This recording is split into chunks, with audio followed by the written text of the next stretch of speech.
रविदास जी से मिलत गई। कहानी काशी बनारस की धरती से रहा, जिस धरती पर दो संत पैदा हुए, एक रविदास जी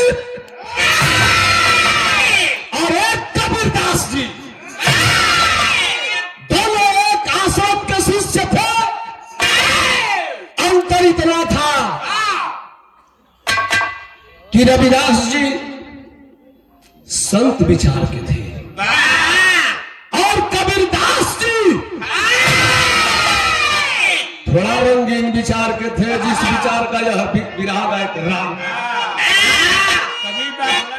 बिरहा से भागूंगा नहीं, एक बिरहा सुनिए, आधा घंटा का बिरहा। घड़ी देख के समय आधा घंटा ही बिरहा पा कैसन भूमिका तेरे स्वर बना के वो मस्तर।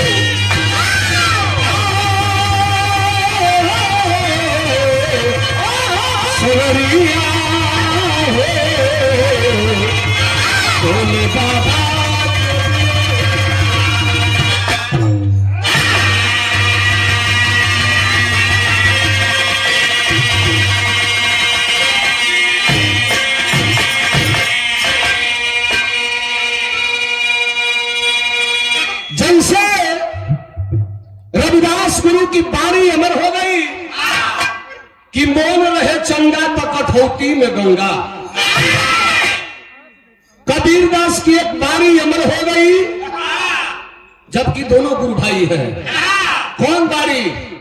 कबीरदास की उल्टी बाणी बड़ी से कमर भीज है। यूट्यूबर भाई लोग ले बजाए बिरहा पे, पुरान डाला जाए। हाँ, अब तो हम हमारी है निवेदन रहे, नया डाली है सुनो, उल्टा सीधा चुप। इसलिए कि हम लोग शरीफ गवैया और जानते हैं उसमें कमेंट में उल्टा सीधा कौन लिखता है? जो साले जलते हैं वो लिखते हैं। तो उस जलने से कमेंट करने से कलाकार के ऊपर कोई फर्क नहीं। जब श्रीकांत लंठ है तो लिखा सके तो ना विरोध करिए। जिसका विरोध हुआ है वही आगे बढ़ता है। भूमिका लगे थे मास्टर। सत्य के अर्थ में सारी दुनिया बनी, फिर भी नाजुक जमाना न जाने तराना। वरव खत पैर खत में अपना बढ़ा कर बनाया जमानों पे सहूर का दीवाना। दुनिया का पानी बचाता है सागर, पर सागर की लहरें नहीं रोक पाता। गुजरों के हाथ में न मोती बिकेगा, हीरा की कीमत को जौहर लगाता।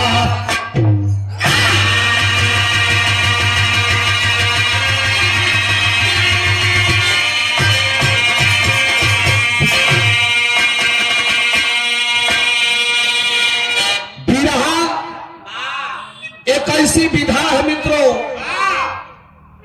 जिस बिरहा से समाज को एक नया संदेश मिलता है। तरल धुन क्षणिक आनंद होला। तन ये घड़ी कलाकारवा 2-4-5 गो गा देत हो, एक खातिर के है लोग आ लोग यूट्यूबर हो तई मनोरंजन में दिया जात हो। लेकिन बिरहा में एक लाइन गजल बा। कौन गजल?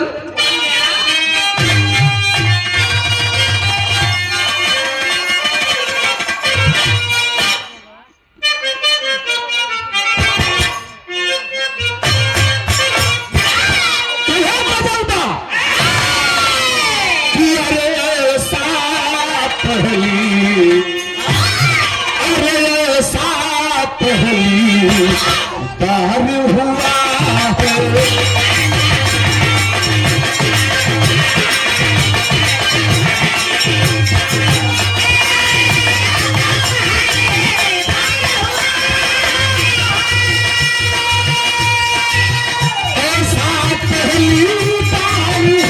है।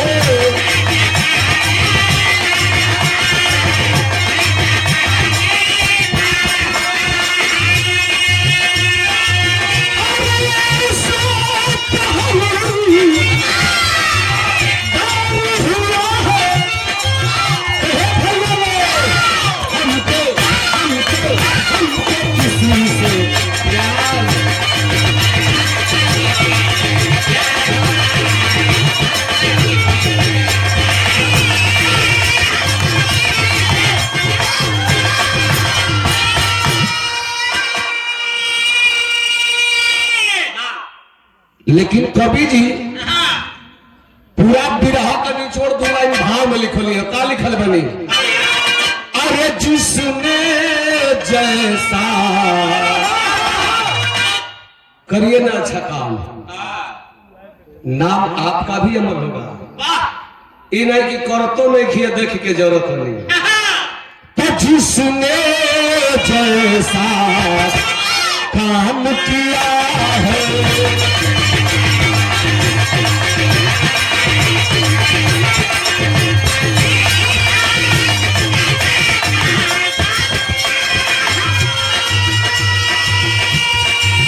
जिसने जैसा काम किया है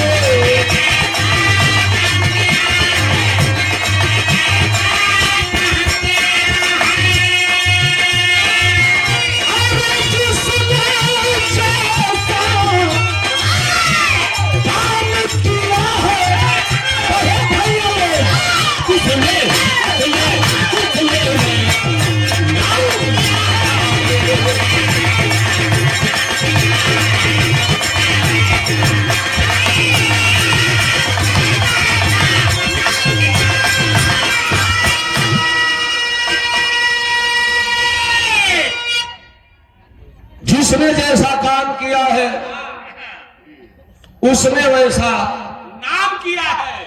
बाबा रविदास जी अगर ऐसा काम नहीं किए होते कि मन रहे चंगा तो कठौती में गंगा तो काहे को इस लोग के हमने को दोहराती जाए। कबीरदास जी ना कहे रहते कि मन रहे, कबीरदास की उल्टी बानी बरसे कमर भीजे पानी। आधा घंटा समय ले लेने में कोनो तुम्हारा नहीं, हमारे विरह तो शुरुआत हो गई।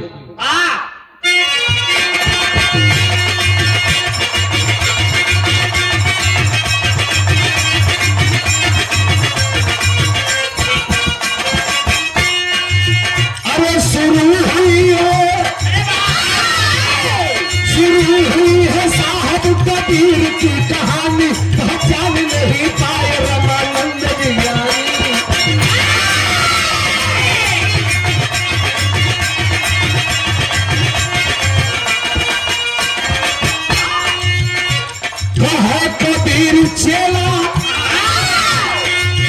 कबीर चेला बनू मैं आपका, पर ध्यान नहीं दिए किसी बात का।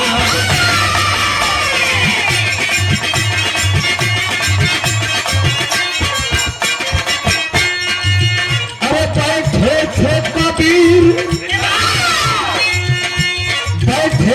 कबीर मनवार कुटी पर, एक रेत किए मन में विचार कुटी पर।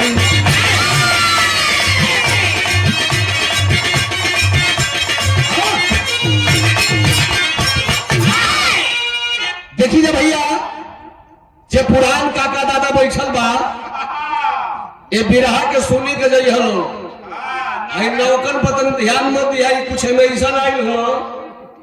हां ना रुचि बतौली है कि हमरो गाना वायरल भइल बा कि राजा हो तो कैसे मनाई।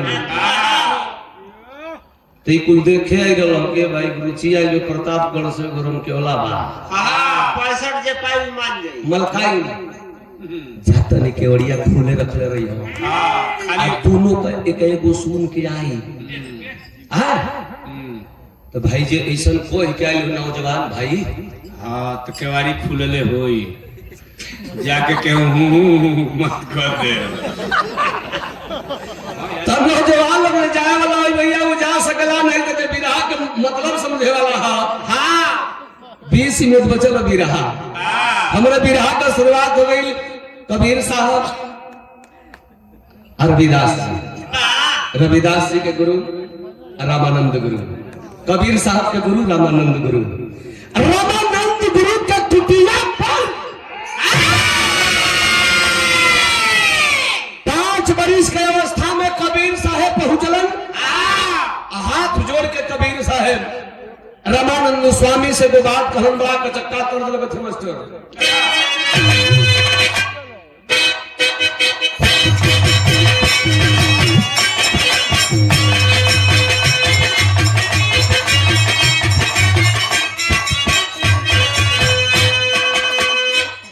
के हमारे चचा जद्दू घराना के पीठासीन गुरु श्री नारायण यादव जी ये तरज के पने जवानी में गावे जब हम निकल का रह नहीं जाता इसमें तू घारे घूमा। ओ भाई तर्क भीतर करवा बिरहा बोल हो जाए तर्क रह दो। ये तरज के दोनों दुल्ही ससुरा से नैहर में जाके अपना मर्द के शिकायत अपना सखी से करते कि ये सखी अरे न जान राम, अरे न जान राम सैयद रबियो न जाने।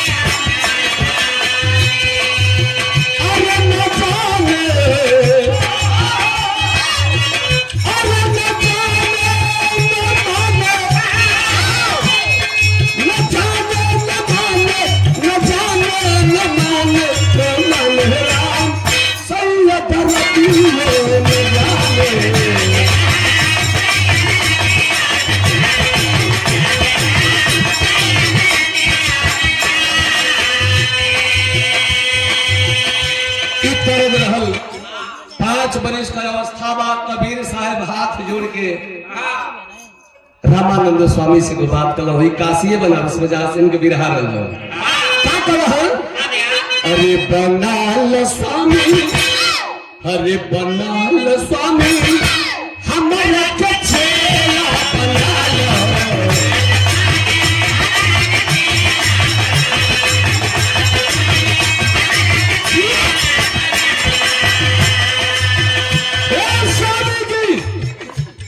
हमार मन करता कि आपका चेला बनू। रामानंद स्वामी कला रे तू बालेपन का उम्र बाए बाबू। भक्ति भजन बड़ी तपस्या से होले बड़ा कठिन होला। जा घरे पढ़ लिख बोल हुई हो चेला बना ले। इतनी बतिया सुन के कबीर साहब झर झर झर झर रोवे लगे।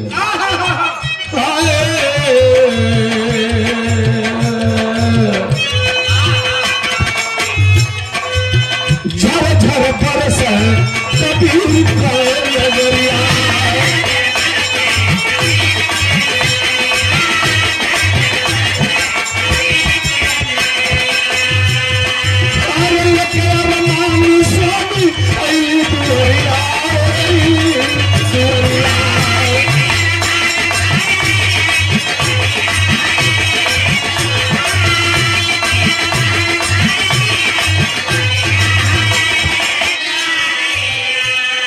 झर बरस कबीर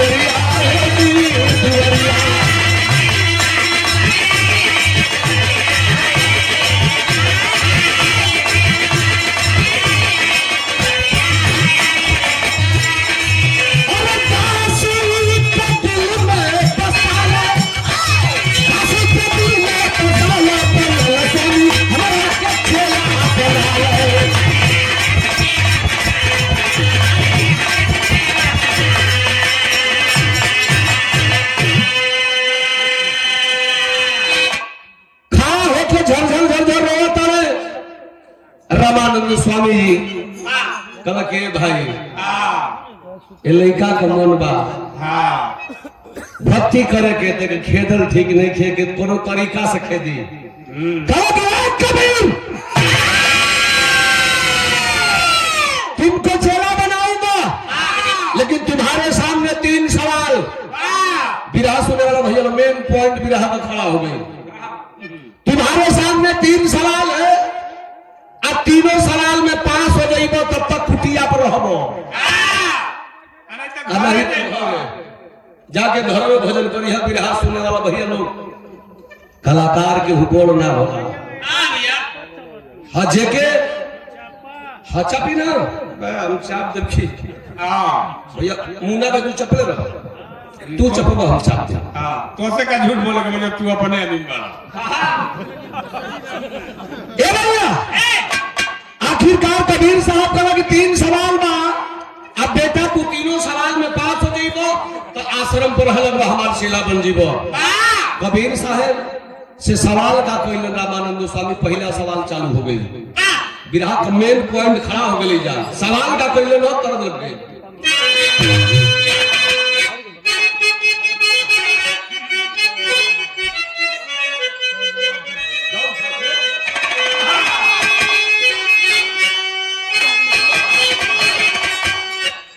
बाकी है ना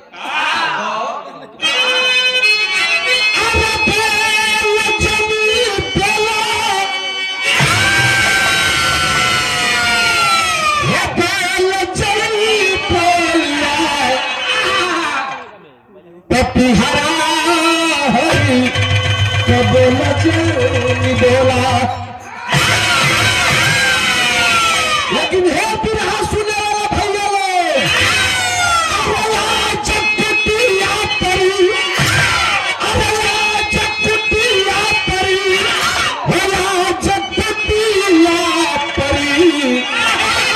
भजनिया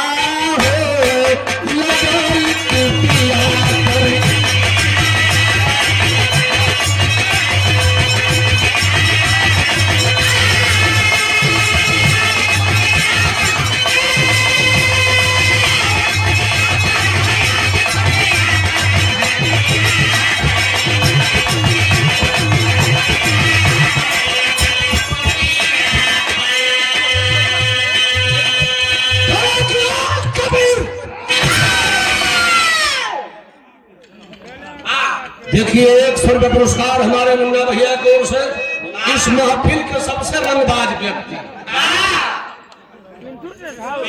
पिंटू भैया। पिंटू भैया रंगबाज टेंट हाउस वाले। महफिल में अगर रंगबाज नहीं होते हैं तो विरहा में मजा भी नहीं आता। जय भीम नमो बुधाय का पुरस्कार भैया। आज कुटिया पर हो, आज कुटिया पर भजनिया होखे लगल। कुटिया पर कबीर भजन होगा। अरे राजा तू गावत हाँ राजा ही मऊ हो, मऊ जिला मऊ बलिया को करे गया भैया। कला कबीर बेटा झाड़ू उठा लो। अब देखो कबीर साहब का लीला शुरू। कल रामानंद स्वामी की झाड़ू उठा लो। आई ठाकुर जी को आई जो मंदिर इनका सफाई करो। कि आय हाय हाय पहले सवाल कबीर साहब झाड़ू उठा देखा ये बालक पढ़ने से लीला शुरू हो गई। झाड़ू लगाने लगल तो साझ सवेरे लगले झाड़ू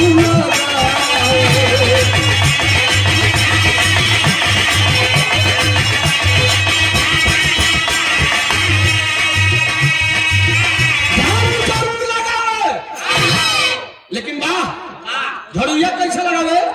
अरे पहाड़ों का पूरा करके भीतर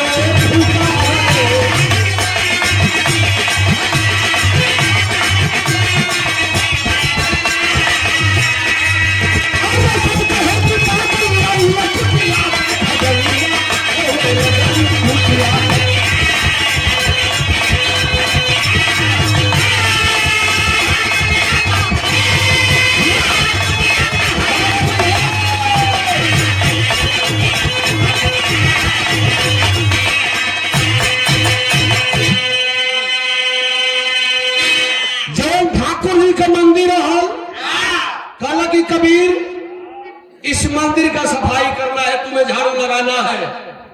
कहला कि बिल्कुल कभी बिल्कुल गुरुजी सफाई करब, झाड़ू उठौलो तब मंदिर बहे जा तो झाड़ू लगाओ तो आज रजा बता हर केस की हर मारक हर लोने पकड़ा जा जाऊंगा। जितना दुआरी पर उठी कबूला पुआरा कचरा जरूर हो जिहारी के लिए कोई मंदिरों में गाज दी है। जैसे बुझाओ कि सोमत बाबा जरा के गोदले हुए वो दिनवा नहीं रहे। वही ठाकुर जी की मूर्ति को रामानंद स्वामी गौरी कुल चेला कह के गुरु जी पता न कहां से पगलन चेला धक के लिए बड़ा जिंदगी भर सफाई कोई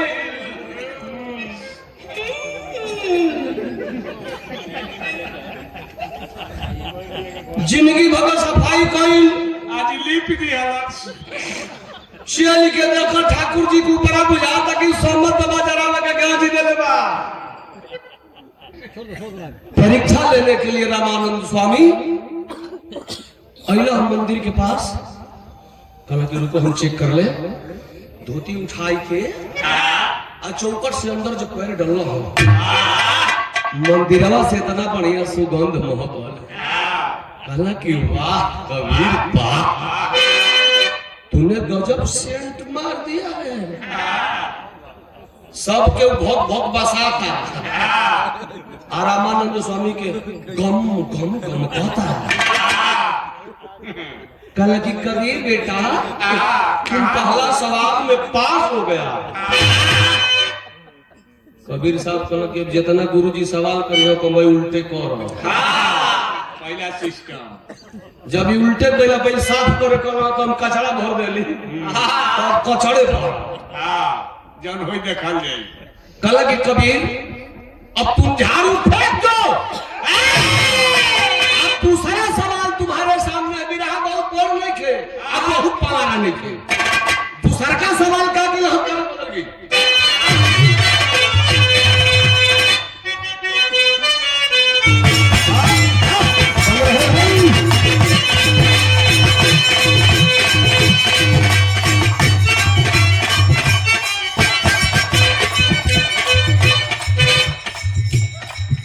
लिखी जा यही हमारा हारमोनियम मास्टर साहब नहीं हो बिजंदर दिया कौन मोरा बरहन क्रिकेट का टीम तैयार कर ले ना तेरा 14-15 को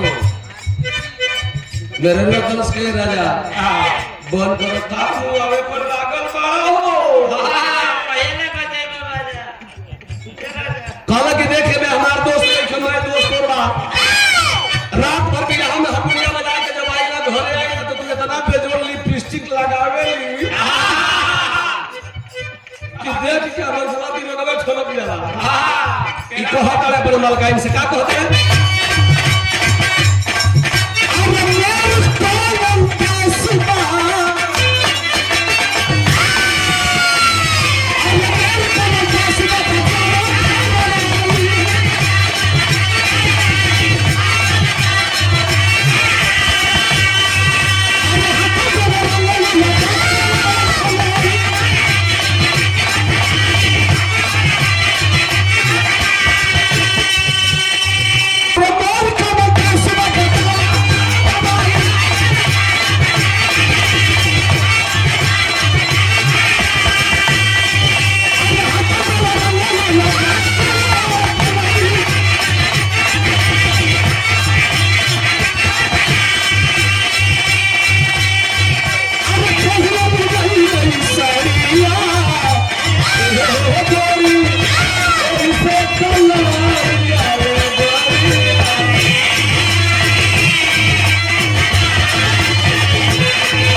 रामानंद स्वामी कल की कबीर दूसर का सवाल ये बात तन ध्यान दे प्रधान जी बढ़िया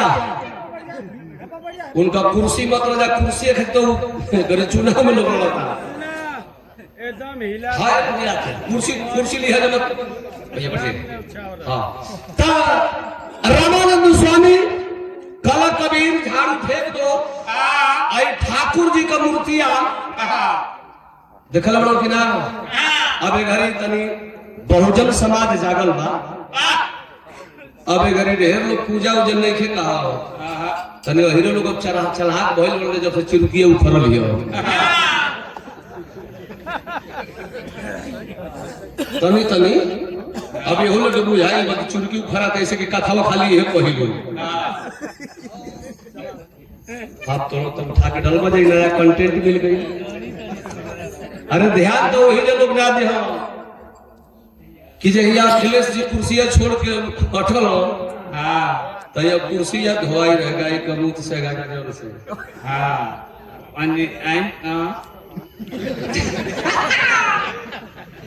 रहने सावधानी है न घटी रामानंद स्वामी का लगे ठाकुर जी की मूर्ति के लेके जा आए कबीर गंगा जी में स्नान करा के लिए आओ ओकर बाद भोग लगे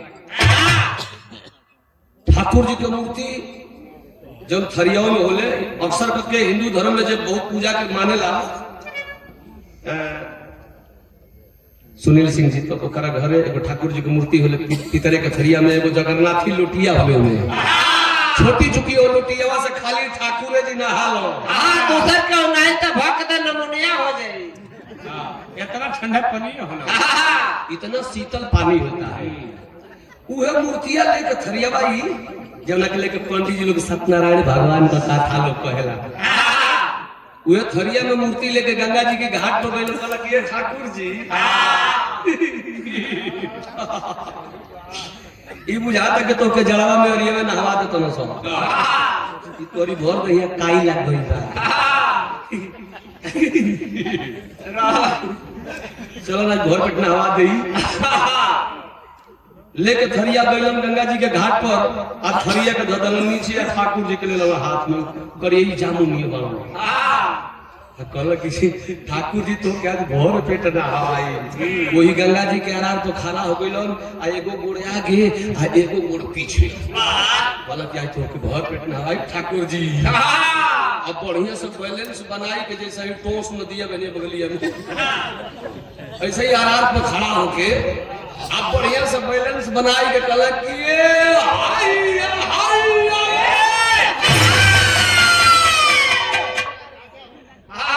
जा भर पेट नहा ली हो जब सांस फूले लगी तब बताइए हम आके निकाल ले तब तो बालू में रगड़ा के साफ हो जाएगा घुमा के बिक दल बनो भगवान का मूर्ति ठाकुर जी की मूर्ति पानी में डुबूक दे गिरल बाड़ी कहत कि कहे गो भगत मिलल सो बताओ ये बिग दिया सॉरी कहत कि जब सांस फूली तो बोली है निकाल ले एक आध घंटा बिग के और जे घाट पर बैठ के आसन धार के अपने गुरु भक्ति में लीन बाड़ी रामानंद स्वामी देखलो कि एक घंटा हो गई ले लो पता करो सर वो कहाँ हो 4 बचेला दौड़ लेना से कौन सके कबीर ठाकुर जी रे ठाकुर जी के बिक गए रे नहा कहाँ भी गए कलश की कल के याद हजारिया से वो पार फेंकले कौन से जाए जे तब तोर छुट्टी हो गई ई चारों सोचतन से कि छुट्टी हो गई बिक तो ठाकुर जी है ना तो पहले पानी में बालू में तो का गए आखिरकार कबीर साहब कहला कि आधार यहाँ से और पाप फेंक दे रही चारों कहला कि जाए दे छुट्टी हो गई जात नहीं हमने को कबीर साहब कहला कि कहाँ जाइबो सब बोलाई उनके बोलाई करे तू ठाकुर जी को बुला देबे कहला हो प्रभु बड़े नहीं है बड़ा भक्त होता है अगर भक्त के पास सच्ची लगन है तो प्रभु को नंगे पैर दौड़ कर आना होता है लेके खरिया तुरंत बैठ गए आसन मार के कहल कि ठाकुर जी बड़ा देसी घी के पूरी ली ले बाड़ो निकला ठंडा गई हुई बा तुहरा में अगर शक्ति हुई या कबीरवा में भक्ति हुई तो हे प्रभु आके थरिया में बैठल है तो हमारे गुरु जी जब फेल कर दी हो ठाकुर जी कहल कि बोलो तो बा खेद तो बा कैसन भगत आ गई कहल कि जाए के पड़ी भगवान को ठाकुर जी की मूर्ति ऊपर आईली थरिया में लेके जब चलो तो चारों चलो सब आगे कौन करे यार जब ठाकुर जी के फेंक के बोलावता मनी के फेंक दो पता ना लगे चारों भाग के कुटिया पर अलन स्वामी जी रामानंद स्वामी से कहते कि स्वामी जी और पता न कहां से चेला बोलौले बड़ा वो पानी में फेंक के ठाकुर जी के बुला ले लो सब जल्दी हो दरवाजा खोला कुटी का वही में तू फूको हमनों का ठुकी जा नहीं तो हमनों के फेंकी हमनों के बोलाई उ तो हर चेला नहीं खे स्वामी जी उ तो हर गुरु बा आने उसको कबीर साहब गए कल क्या कबीर बच्चे क्या बोल रहे हैं पानी में फेंके थे तुमने ठाकुर जी कल हाँ गुरु जी फेंकल कहला भगवान ने कि रोज यदि हवा देव तो प्रभु जी कल तो हम फेंक देनी उन्हों के चकमा दे दिया कल अच्छा चल तू दोसर को सवाल में पास तो कबीर साहब कहला कि गुरु तो तीसर की कौन है कहला कि बस ये आशा है और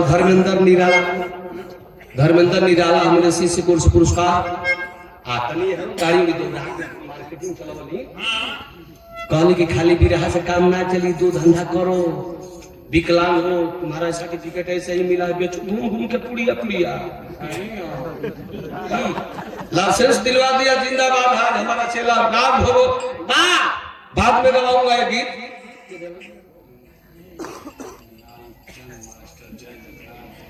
लालचंद मास्टर साहब जय जय खालपुर जद्दू अखाड़े के संरक्षक हमारे घराना के संरक्षक महोदय साहब गुरु जी के चरण में सादर प्रणाम यादव होटल पेट्रोल पंप के बगल में अच्छा यह होटल बात सवेरे यह रुक जाए आजमगढ़ के दिनों में जाएगा भगवान समैया उनके पास कहा कि गुरु जी तीसरा का सवाल करन हो तो हमारे बिरहा का आखिरी सवाल तीसरा सवाल क्या कहले हम तर्क बदल गए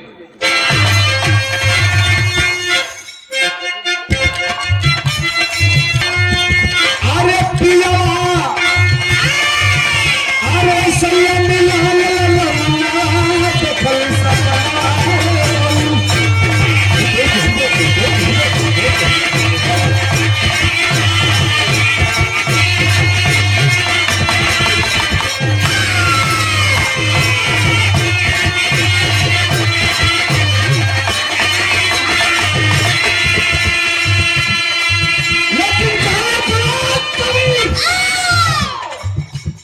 का पर्दा खोल के सुन ले मेरा तीसरा सवाल अरे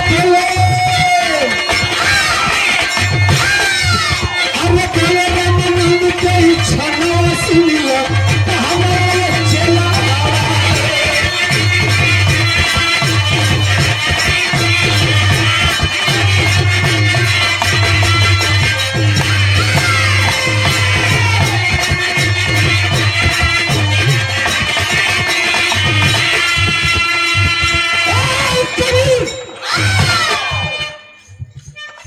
काल खोल के सुन ले एक काम करना होगा एक कमंडल ले लो और कमंडल लेकर के जाओ और हमें एक चीज चाहिए ये सवाल है काम होगा काल का दूध चलो कहीं से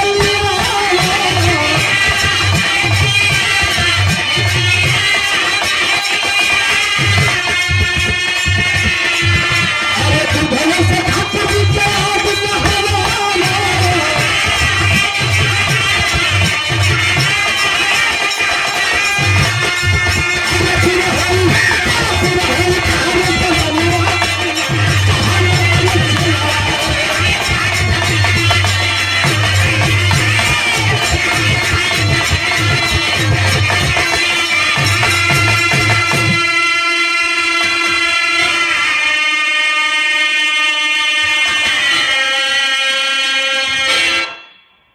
कमंडल ले लो, जा एक कमंडल गाय के दूध ले आओ। पैसा ले ला।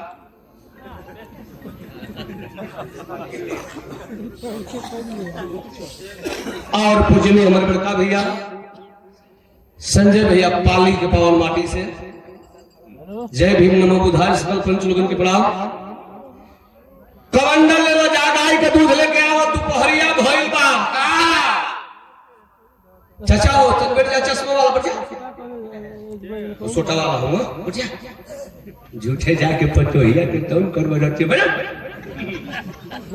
बैठ जा, जाके पतोहिया के बुढ़िया के जेत करके अरे बुढ़िया खोलू गे मार कहां से आ गया हो, के जाड़ा में ठंडा लागला था तू बैठ जा। ए बाबा कहलन की जा गाय का दूध ले आओ। कबीर साहब कहला कि ए गुरुजी साझी का मंगती सवेरे का मंगती दूध ले की ई दिनों में गाय दुहैबे न करली सो कहां से दूध ले आई रहे दे साझी का मांगत।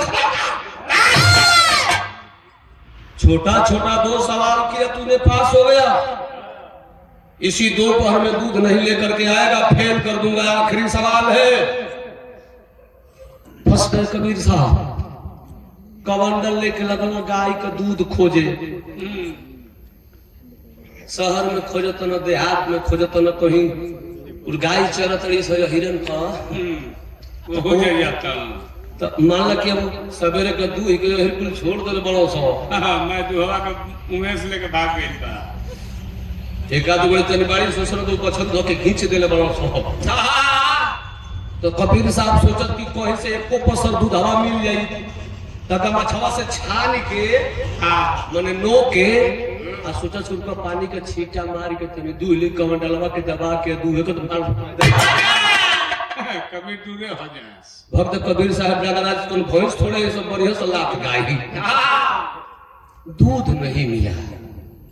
उदास कबीर बनारस की धरती के सबसे पवित्र भूमि 80 घाट, 80 घाट मिलन हो जहां लोग पशुओं के फेंकता, मांस का लोथड़ा खत्म बा,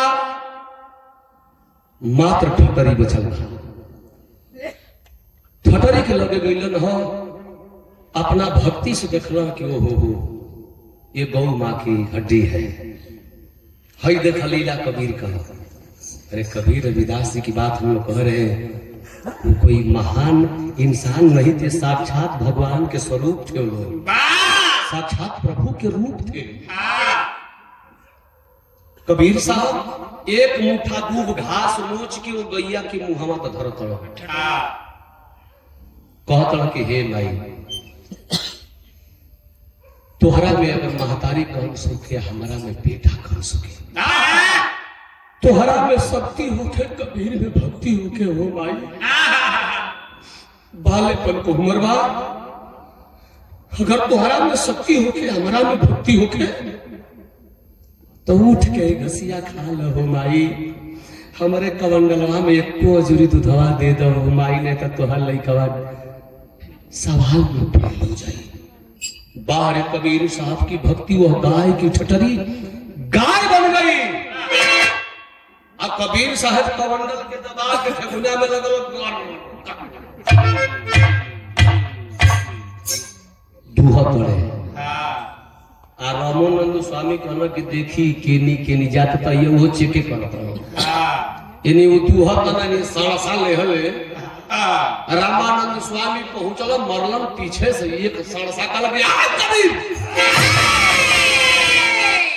सही सही बताओ तू है कौन। हाथ जोड़ के कबीर साहब कहला कि गुरुजी हम आपका शिष्य है। कहला तो हमारा शिष्य हुए तो ये गाय का ठटरी गाय कैसे बनल रे। कबीर साहब कहला कि गुरुदेव मैंने इनकी भजन किया, आराधना किया, आपको दूध चाहिए था ना। तू तो हमसे ही ना कहला कि जर्सी का दी है चाहे घीर का दी है, चाहे सही वाला चाहे आपको दूध चाहिए था ना। ये कमंडल का दूध लीजिए। अब कमंडल का दूध जब देला हो पिठिया थपथपा देना, कपड़ा से उड़ा देना कि धन्य है तू कबीर, तू तीनों सवाल में पास हो गया, अब तू आराम से मेरे कुटिया पर रह सकता है। कबीर साहब अपना गुरु के साथ वही कुटिया पर रहते रहन। अब धीरे धीरे धीरे धीरे धीरे धीरे आ गई जवानी। भौरी चोखा खा के तो जवानी के पानी खतरनाक होले, जवानी में करियो बड़ा निक लगल, चमके शीशा जैसे। सुनील जवानी चढ़ल ये कबीर के, जब जवानी चढ़ल तो जवानी चढ़ल में तो बड़ा खतरनाक कबीर साहब काम कर रहे, टेरी लग गई।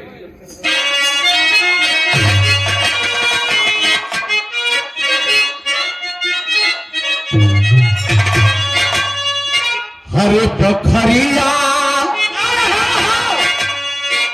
ये पंचो बखरिया में सवरिया तो हरी, अरे कम्बल कम्बल कम्बल बिछा के सूते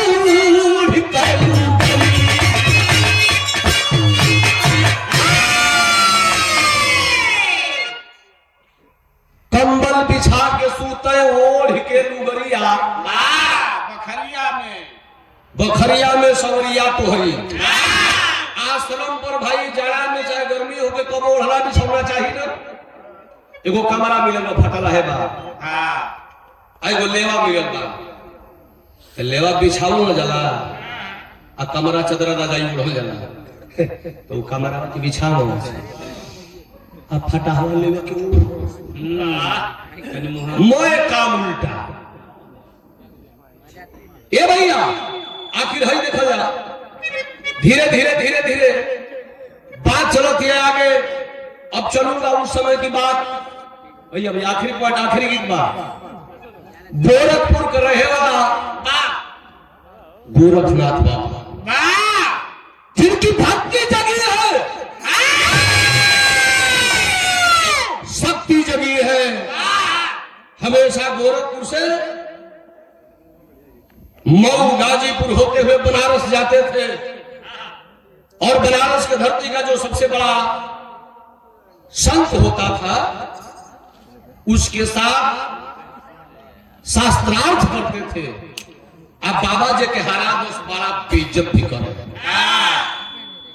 एक दिन रामानंद स्वामी मैं रोआ गिराए के उदास बैठल हो, कबीर साहब कहल कि गुरुजी तो के कोनो गरिया वाला सो, कोनो ताना मरो सो, कोनो बात के कष्ट बा। हे कबीर के रहते आपको उदास चेहरा हम देखने की चाहत, क्या बात है? रामानंद स्वामी कहने कि तू जवानी में चला, तू नहीं समझ पाएगा। जो हर साल बाबा आते हैं बनारस में, इस बार का मुकाबला उनके साथ मेरा है। वो बड़ा संतन का बेइज्जती करन भरी महफिल में, जो हमने का तुलसी का माला पहरे लिया, जो चंदन का हम लोग टीका लगाते हैं, भरल सभा में बाबा जिभिया निकाल के चंदनवा चाट दिलन, कंठिया के खींच के दतवा से दबा के ताक से फोड़ दिलन। इस बार मेरा मुकाबला उनके साथ है। भैया भैया कबीर साहब बोला कि अरे गुरु जी कंठी फोड़े लो आ चंदन चाटे लो, तो लोग छोटी चुकी तुलसी जी का माला पहने लो जा, आ चंदन खाली है ही पर लगावे लो जा। वेद के संगे लवेद भी जलता है। एगो आम कटा ही कटवाओ गुरुजी, आप बड़े बड़े लोहार के बोलवा के बड़े बड़े गुड़िया वाला माला बनवाओ। वो माला में 40-45 को गुड़िया रह के तनके सुख चंदन ना 5 किलो चंदन का लकड़ी मंगवाओ, ओके पिसवाओ। मेरी मुकाबला तू ना कर, मेरी हम करो। देखी तो के नीचे चाटे लो, केनी से कंठी के फोड़े लो। कहना कि सही कह रहा है, सही है, चला लड़ जाएगा, लड़ जाएगा। डेट डाली दो, दिन तारीख डाल दो, तुमको ही आई हो। दिन तारीख पड़ गई, ऐसे ही सड़क गई बिया, गेट बनल बा, अब बाबा चलल हो ये सब बनारस में जलावा बनले बना होला कोनो मन सहकल आदमी होला तो सहकल है कि चलो बनारस फिर जीत के आई। जैसे सुनील लड़े जाले चलो अदू पटका कोई सही माना बन तो सहकल बा अत ये नीमन पहलवान से भेंट हो गेले।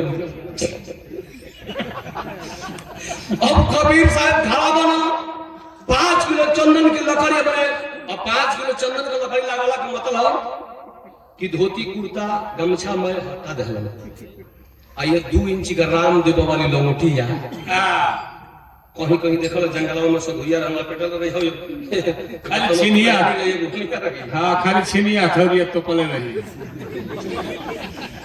ओई सही 2 इंच का लंगोटिया पहनले हो आप भर दे ये चल चल लेवल कर लेवा एकदम मैं राम के कपार पे छिला और भंगी महाराज बन के वही गेट पर खड़ा बना कंठी वाला माला आम की गुड़िया वाला लकड़ी पर एते गुड़िया वाला माला जब ठेललो पर ना ढुकी अरे मुंह में छोटकी ने ढुका के काटत होई है वो बड़े बड़े गुड़िया वाला माला बनवले अंदर हर पले ठप ठप लड़ता हाथ फैला के खड़ा हुआ। अब ये गोरखपुर से बाबा सरंगी बजावत गावत सोरठी चलल तनकी एक लाइन सोरठी बा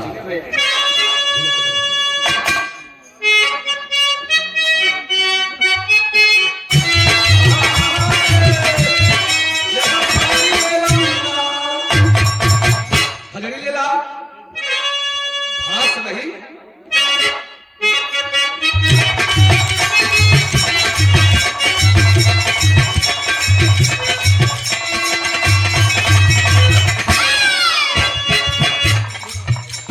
धुन डाल ले ली झुमता झमकता जगिया आई ये नगारी आई ये नगारी हो झुमता झमकता जगिया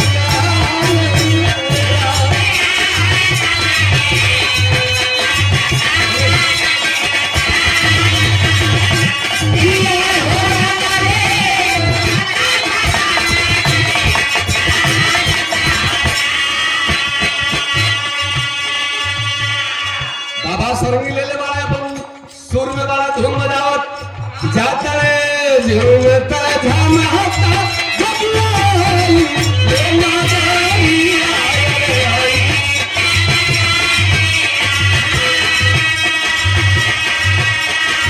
अरे झूमता झमकता जगिया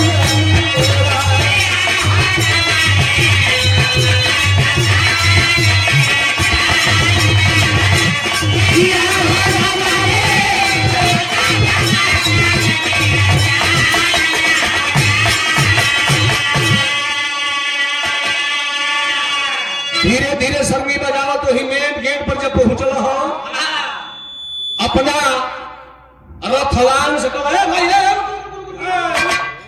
कहा कि रथ रोक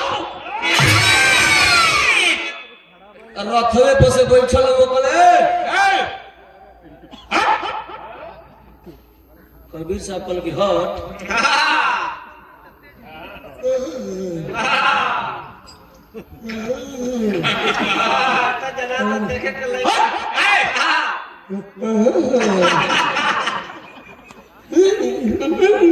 इहो न खड़े करता ना अरे पागल है कि क्या है अरे हटा बे लेट हो रहा मुझे कार्यक्रम में जाना है देखे के लड़का लिली बुल्लो करे भाई हट जाओ साइड छोड़ो ना देख लगा तो पिए कड़ा गाड़ी या करके हां जब नीके मार दे तो लखर सरखर गिरे सो कबीर साहब न खड़ा कर तोड़े ई कल करे यार हट कबीर साहब को कि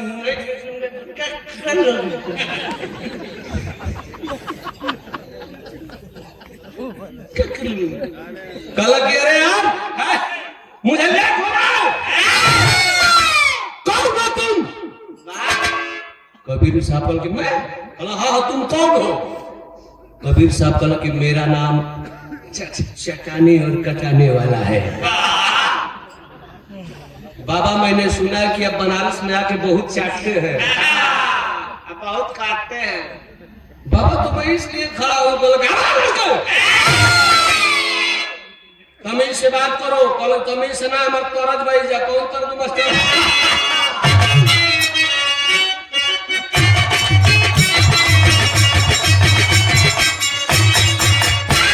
बियाह शादी में माई बहन गवाली कि बरिसा बरिसा बरिसा बरिसा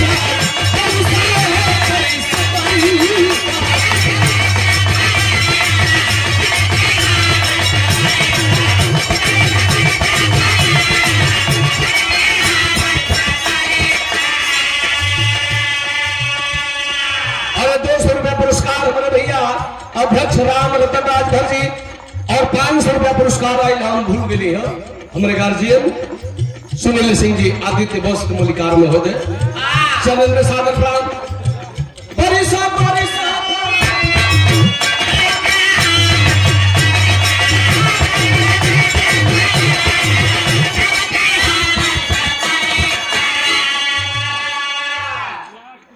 लास्ट में एक तरफ रहेगी बरिसा बरिसा के बाद हमारे भैया प्रधान जी की ओर से पुरस्कार चंदन प्रसाद प्रणाम। ए भैया अच्छा महफिल में हर प्रकार के लोग हो तो सबके संभालना जरूरी है मलिकार। जैसे तुम्हारा दिन भर मोबाइल हाँ बस किधर चली गई है सर इधर जना कर रहे हैं अच्छा ठीक है आ रहा हूँ। एगो तो जनता का सेवा भी करे के बाद बस की देखेगा बा अब बस पंचर हो गई वही हाल है भैया जैसे नमन रुचि महाराज देखो कई महफिल है आज एक घर काल दूसरा घर है। हां तोसे का झूठ बोले के वजह तू अपने आदमी बढ़ ये भैया त्योहार वाली हो चाहे तो उनको होई चाहे ना हो तो हाली होई हो करना होई हम गाय रुचि ना कहे तो हम जी हाँ हमरे सुने के बाद उपहार लेके सुनो। लेकिन है देखिए परिसा परिसा फलाना राम परिसा हो परिसा परिसा लेकिन है देखो दुअर्थी भाव बा एक बगल वाला को ये सोचे लगलो कि हमारा से मजाक करता रहे लेकिन कवि के लेखनी बा कबीर गोरख बाबा से मजाक में कहता रहे ये बाबा चाटो चाटो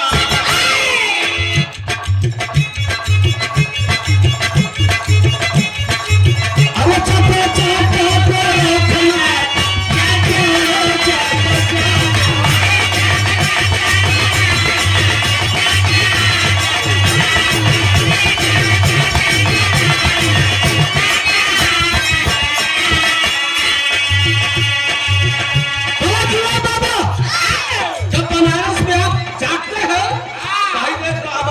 लाले लाल बा आई ऊपर चाहे नीचे चाटो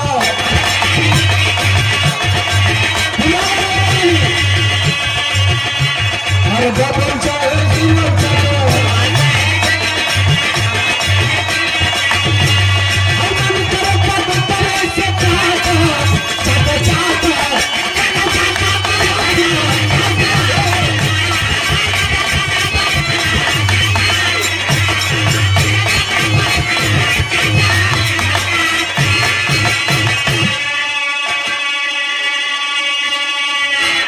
अब ये तना बात कहा बाबा बर्दाश्त करे गुस्सा में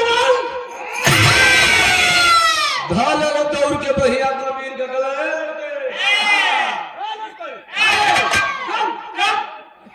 हमसे मुकाबला करेगा कबीर साहब का गया दादा तो बढ़िया बीमारी करे बाबू तो कर्मा आखिर क्या करूं। अभी हमें देखा हो भैया गोरख बाबा चट देने अपन त्रिशूल उठौले हां जैसे ही मनसो बनल बा लमहा कहीं तो काठे के न बा ये कहा वरी पलाई रहे माटी का मंच बा वही त्रिशूलिया के गाछ देना था गोरख बाबा कूद के वही त्रिशूल पर बैठ गइला एगो गोड़वा है पर एगो गोड़वा है पर लोखिए ना त्रिशूलिया के चढ़ चढ़ हुई सब तो चलो दू गो टेढ़ वाली से बिचली को तो कंड कर देना चाहिए। नहीं, वो मेन गलास पर थी।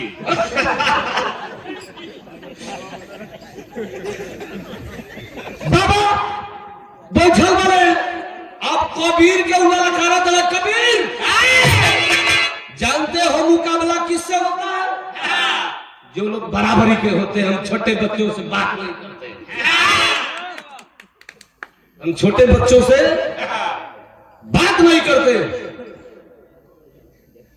कबीर साहब कहला कि यही से ना गुरु जी डेरात रहा कि बाबा त्रिशूल पर बैठल बड़ा हमार गुरु जी कब बसवरियों को नहीं छोड़ कोई छटक भी तो गड़बड़ा मान दे। ए भैया कहला कि गुरु जी कब हमारे बसनार पर भी ना चढ़ा वही बाबा त्रिशूल पर बैठल तो मुझे भी कुछ दिखाना पड़ेगा। धैर्य ध्यान कबीर साहब परम पिता परमेश्वर सदगुरु महाराज पर कहला कि मुकाबला देना पड़ेगा। ये बराबरी में कह रहे हैं ना बाबा? तो इनका त्रिशूल तो धरतियों पर टिकल है, बहुत ज्यादा शक्ति है इनमें। मगौला लेवा सीए वाला ही कच्चा डोरा अंगुरिया में लपेटना 5-6 हाथ ले कबीर साहब और करीब बात धर के तोड़ देला, तोड़ के ऊपर पलैया धर के लगाया छिट्टी कबीर। धागा जब सीधा हुआ तो कबीर साहब कूद के जाके वही धागा की पलई को बैठल बड़ा कि गलास मूर्छा रखा। वही धागा के पलई पर बैठल बने आ त्रिशूल पर बैठल गोरख बाबा ताकत ने कहने क्या कबीर अरे मेरे त्रिशूल तो धरती पर धसी है, तुम्हारा धागा तो नीचे से सटा है, कहीं ऊपर से कैसे बैठे हो? कहला कि बाबा हम बैठल बानी में हो। कहला कि तन त्रिशूलिया बढ़ा के हमरो बरोबर में आवा। कहला कि वहां तो नहीं पहुंच पाऊंगा। तो कहला तल्ला अच्छा चाचा बाबा तन की बढ़ावा त्रिशूलिया नीचे से चाटी लो। कहला कि नहीं कबीर अब तुम धागा से उतरो, हम त्रिशूल से उतरेंगे। अब ये कांड नहीं चलेगा, अब दूसरा कांड होगा। अब सिस्टम से होगा। गलत ये मुकाबला नहीं होगा, दूसरा मुकाबला होगा। कबीर साहब कहला कि कौन मुकाबला तू हमसे लड़ो? कौन लड़ो बोलो? जब तेरे में आजमा ले तो आगे देख ले। कहला कि अब पानी में छुओ बोली चलो नदी के तीरे। आगे आगे गोरख बाबा, पीछे से कबीर साहेब, उनका पीछे रामानंद स्वामी और उन लोग के पीछे जितने आप लोग को भीड़ जुटल है जानता अच्छा ताज भेंट हो गई मुकाबला लड़ो यहाँ से। बहुत आके गप गप चाटत रहो। आज भेंट हो गई या चाटस लेकिन नदी में आओ। दोनों लोग गए नदी के तीरे तो कबीर साहब पूछल कि ए बाबा पहले तू कूदबाओ कि हम कूदी? मैं दूर से आया हूं तो पहले हम कूदेंगे। कहना कि तू कूदबा तो ठीक बकूदा सहक में तो ये कूद गई नहीं सकी। एगो मुकाबला ये हार गई बन जाते वेस्ट इंडीज हरा गया हम न्यूजीलैंड हरा गया। वही तरह ये पहला मैच हार गई बने। अभी दूसरा वाली बात आई किया तो कहना कि पहले हम कूदेंगे। कहना कि बाबा कूदो, बस पानी में छलांग लगौना हम गुरु गोरखनाथ जी। आ जब छलांग लगौना हम आ पनिया में कूद के आ बाबा मेंगुची बन गई। नदी के तीरे के हो गई तो से बराबर देखो तो वजह सजिया कने छोटी छोटी बोलेली सब। अब पनिया में ढेर भीतर में खो जाते हैं कि घर या धोले हो डर में वो मेंगुची बन के बैठ के तब भइल तो पकड़ लग गई।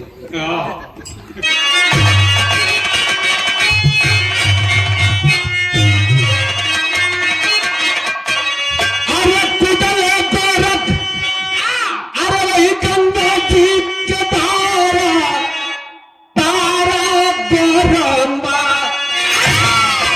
हमें ढक बन के बैठे किनारा करे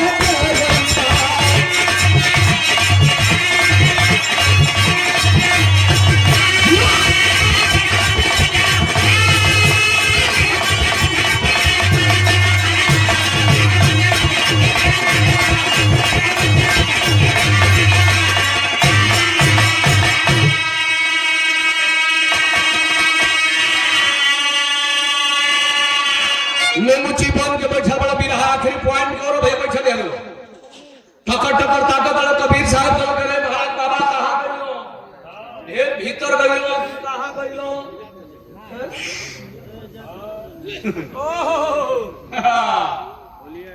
धैला गोरख रूपी मेंगची के टंगरी कहला कि बाबा बोला गोरख हवा कि ना कह देवा कि ना आई तो धके घींच दे पीछे में से दूर हो जाइलो बच्चे पे फट जाएगा धके टंगरी हिलाओ तरे कह करे का करे पकड़े पैर कबीर साहब बोले तब तुसी आई हो जल्दी बोलो गोरख ना तो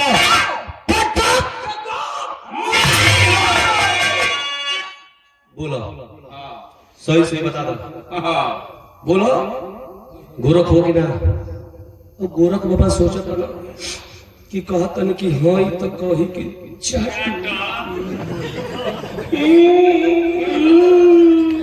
अब कोई देतन कि ना होई तो कहीं फारे कभी पुरान धर्म संकट में कहला कि ये कबीर अपन छोड़ा अभी कबीर छोड़ दो हम ही गोरख है ये कबीर अब तू भाग अब हम पकड़ो अगन के नाम तो कहला कि तू भर दिन एक गो सवाल करबो कहला कि लास्ट अंतिम ए बेरी जे जीती जीत जाई विजय का ताज पे बना दे जे हार जाई कहला करला आप रूप में बाबा खड़ा भइला कला हाथ मिलावा कूदत है कबीर साहब हाथ मिलौलन गोरख बाबा से आ हथवा मिलाई के कूद के पनिये में पानी बन गए कि खोजो तो हर खानदान देखी कैसे खोजेला कबीर साहब भी कोई साधारण व्यक्ति नहीं थे पानी में कूद के कबीर साहब पानी बन गए अभी मजबूरी में बाबा कूद के जो होता ना बुलुक बुलुक पानी पी लेता कबीर मर जाए के नहीं पारा कि मर जा वही पानी में बाबा फोड़ा थोड़ा कबीर से भेंट नहीं खे हो तो भाग बाबा अरे धनंती गोरख तीने तो जियारा पारा गोरमा पानी में पानी बनले उसी तारा तेरा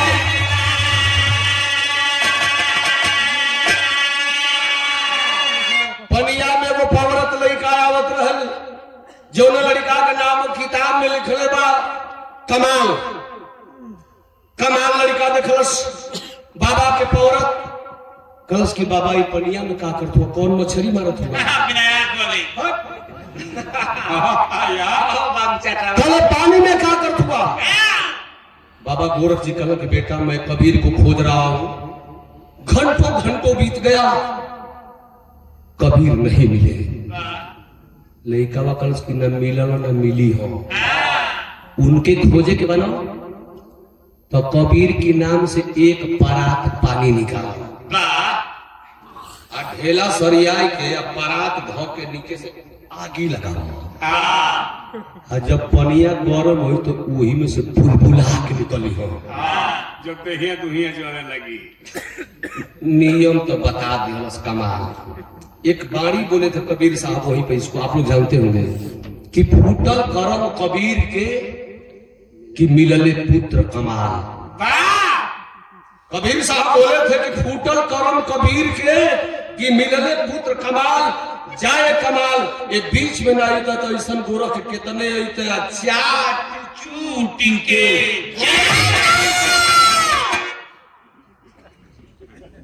आज हमके तू पकड़वाओ तो मैंने सोचा था कि लड़का पकड़वाई कल हम जान बचौली है हमारे पास जान मरवाई लेकिन पानी गरम हुई अब पनिया गरम हो तो भाप बनेला तो भफिया के संग में कबीर साहब भागत रहो बाबा के दिखाई नहीं खद तो कमाल धो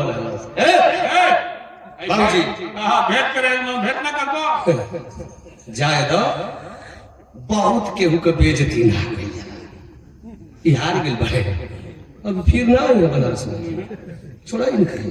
हाँ जब 3 गो मैच जीती के 2 गो में छटपटाए। ज्यादा इनके छोड़ो। आखिर वो लड़का बाबा का जान तो बचा दे बस।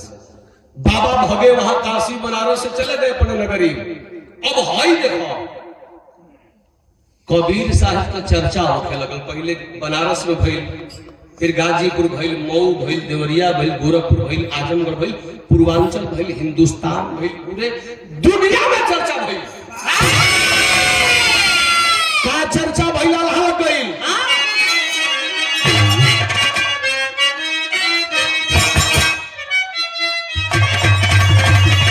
अरे चर्चा कभी से पानी, अरे चर्चा कभी से पानी, भगत तैन छाड़ा बाबू।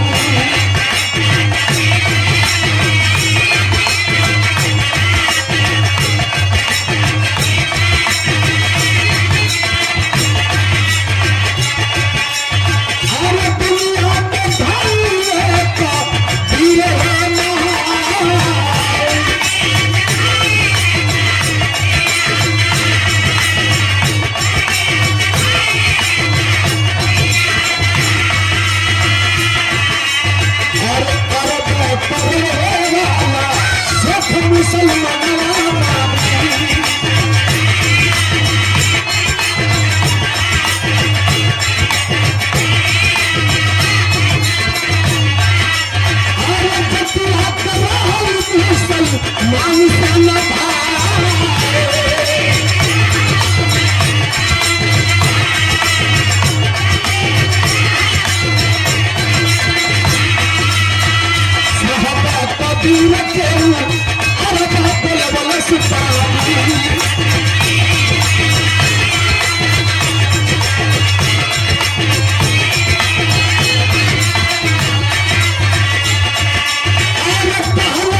चारों तरफ चर्चा हुई है कि बनारस की धरती पर रामानंद स्वामी के 2 शिष्य जो दुनिया में नाम कर गए हैं, एक संत रविदास, एक संत कबीरदास। कबीर एक ऐसा तपस्वी है कि जो अपने मुख से बात देता है, अंधे को आंख दे देता है, बाझिन को बच्चा दे देता है, मुर्दों को जिंदा कर देता है। मुआला के जियावे वाली बात, जब ये बात धीरे धीरे सऊदी अरब तक गई, अरब का रहने वाला शेखत की मुसलमान कबीर की चर्चाएं को सुना है। अरब से आया काशी बनारस, रामानंद स्वामी के कुटिया पर पहुंचा, पूछा कबीर कौन है? कबीर बोले हाँ मैं हूं। क्या बात है? बड़ी मायूस भाव से वह शेखत की मुसलमान बोला कि अरे बाबा, मैंने तेरा नाम सुन करके अरब से आया है कि बाबा आपने मुर्दों को जिंदा कर देते हैं। कहा हाँ करता हूं। तो बाबा, मेरी इकलौती बेटी थी बाबा, जो मर चुकी है बाबा। बाबा आप मेरे साथ चलिए, मेरी बेटी को जिंदा कर देंगे बाबा ने, तो मैं आजीवन आपकी सेवा करूंगा। अरे कबीर साहब न सोचे न विचारे, शेखत की मुसलमान के साथ अरब चले गए। मांगते हैं कहा है तुम्हारी बेटी की लाश लाओ, जिंदा कर दूंगा।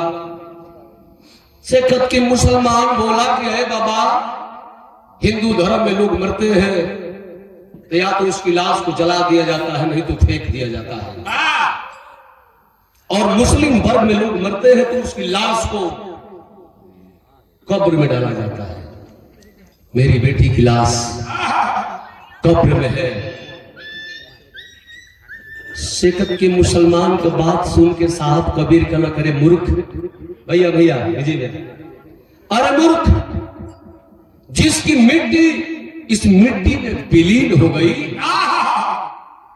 उसको जिलाने की बात क्या करता है? छोड़ दे, मैं नहीं जिला पाऊंगा। म्यान से तलवार खींच लिया शेकत की मुसलमान कि अय बाबा, अगर तू मेरी बेटी को मुझे जिंदा वापस नहीं देता है, तू जिंदा नहीं करता है, तो तू हिंदुस्तान जिंदा नहीं जाएगा। आंखें नम हो गई साहब कबीर की। कहना कि वाह प्रभु, गजब परीक्षा लेते हैं भक्तों की आप भी। और अब में मेरी गर्दन कट जाएगी, अरे मालिक तो तेरे नाम पर दुनिया थूकेगी। कि प्रभु का सेवक था कबीर, जो अपने प्रभु के आशीर्वाद और अपने भक्ति से एक बेटी को नहीं जिला पाया, जिसके कारण उसकी गर्दन कट गई। तो अहे मालिक कुछ करिए, कुछ करिए। आकाशवाणी हुई, अरे कबीर जगा लो, जग जाएगी, मारो उस कब्र पे थप्पड़ चलाओ, जग जाएगी। कब्र के पास कबीर गए, हाथ उठाई कोई कब्र पर ठोकला, बेटी जग जाओ कबीर के नाम पर। आज जैसे कब्र पर थप्पड़ मरना, कब्र की जमीन फट गई और वो मुसलमान की लड़की उस कब्र से बाहर निकल गई। अब बाहर निकल कर गए, कबीर साहब का प्रणाम कर रही है। शेकत की मुसलमान के हाथ का तलवार हुई हथवे में, सोचता करे यार मैंने क्या कर रहा था। दौड़ करके बाबा के पैर पर गिरा। कबीर साहब बोले कि नहीं, तू क्षमा लायक नहीं है, मुझे जाने दे, मैं हिंदुस्तान जाऊंगा, तेरा कुछ नहीं चाहिए। लड़कियां क्या आदेश देता, बेटी तुम जाओ, महल में जाओ, बिल्डिंग में जाओ, तुम एक राजा की बेटी हो, इस संत फकीर के सामने क्या खड़ी है। आवाज जाती है शेकत की मुसलमान की बेटी, तेरी बेटी पहले थी, मैं अब नहीं। जो बाप ने मुझे जिलाया है, मैं उस बाप की बेटी हूं। लाख कोशिश किया शेकत की मुसलमान, लेकिन कबीर साहब के साथ वो लड़की काशी बनारस चली आई, जिसका नाम पड़ा कमाली।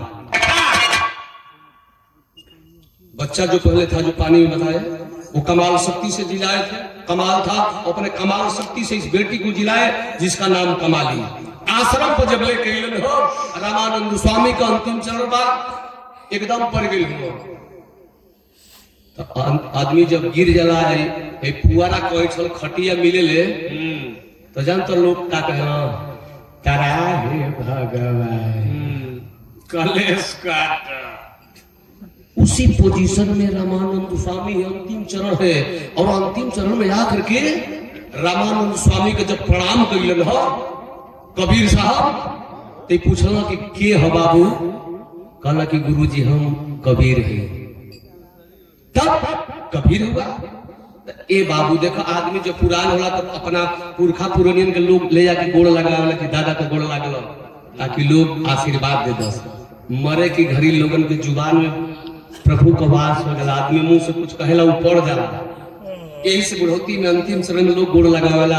आज अंतिम चरण में कबीर और गुरु चेला के दोनों जना का मुलाकात भइल, तब उन्हों के ज्ञान हो गई रामानंद स्वामी के कि कबीर कोई साधारण लड़का नहीं है, साक्षात भगवान का स्वरूप है। आज हाथ जोड़ के रामानंद स्वामी कबीर के सामने कहना कि कबीर तू केकर चेला होगा। कबीर कहला कि आपको, कहला कि तू हमारा चेला हुआ कबीर, लेकिन आज गुरु दक्षिणा कुछ देहला ना, एक चीज मांगत है तोहरा देवे के पड़ी। कबीर साहब कहला कि प्रभु गुरुजी मांग ले का चाहे। रामानंद स्वामी अंतिम चरण में अपना कबीर से कुछ मांगत है, खड़ी के भाव लगता।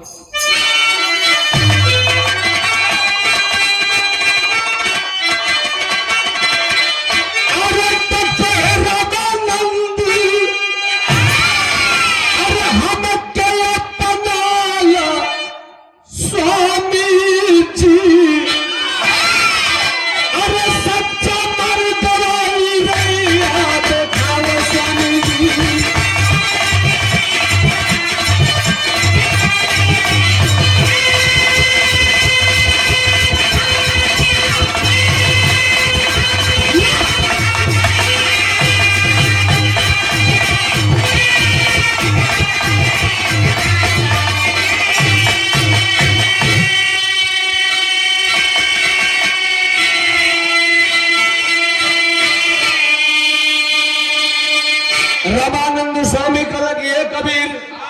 तू पहले वचनबद्ध होखा हमरा के कुछ देवे के पड़ी गुरुदक्षिणा में।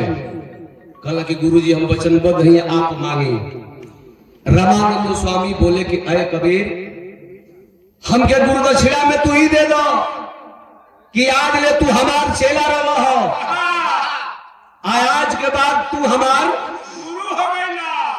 आय हो गुरुजी, चेला कभी गुरु नहीं हो सकता, यह आप गलत मान रहे हैं। कल कह रहे तो वचनबद्ध भइल बड़ा कबीर।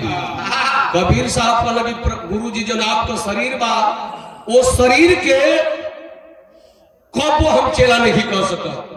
तपस्वी पुरुष रामानंद स्वामी कहला कि हे शरीरिया के न चेला बनेगा। आत्मा उड़ गई। आज आत्मा निकल के दूसरा शरीर में प्रवेश के लिए कौन नाम से जानन गेले रामानंद स्वामी? तो छोड़ले शरीर धर्मदास बन के अइले, असहब कबीर कहू चेला कइले।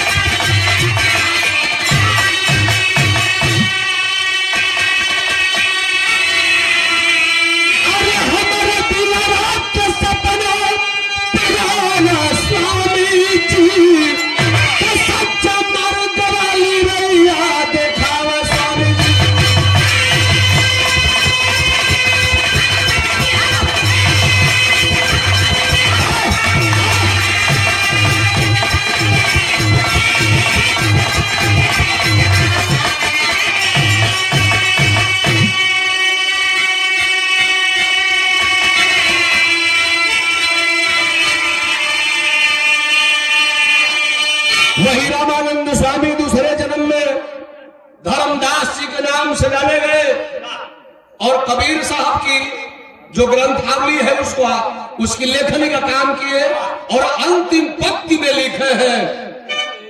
कबीर साहब कसम खेले रहो कि बनारस छोड़ के, काशी छोड़ के दूसरा जिला जवार में कब्बो न जाके मरो। अपने आप के एकदम सब कुछ निछावर के हो, लेकिन अंतिम पंक्ति में लिखे हो कि जिंदगी भर से वाला काशी अब मरे की घड़ी मगह के बासी आखिर मौत हुई उनकी जाकर वहां बिरहा हमर समाप्त हुई। तो ऐसा संत अब महापुरुष हमने में आखिर बिरहा खत्म हुई। आखिरी लाइन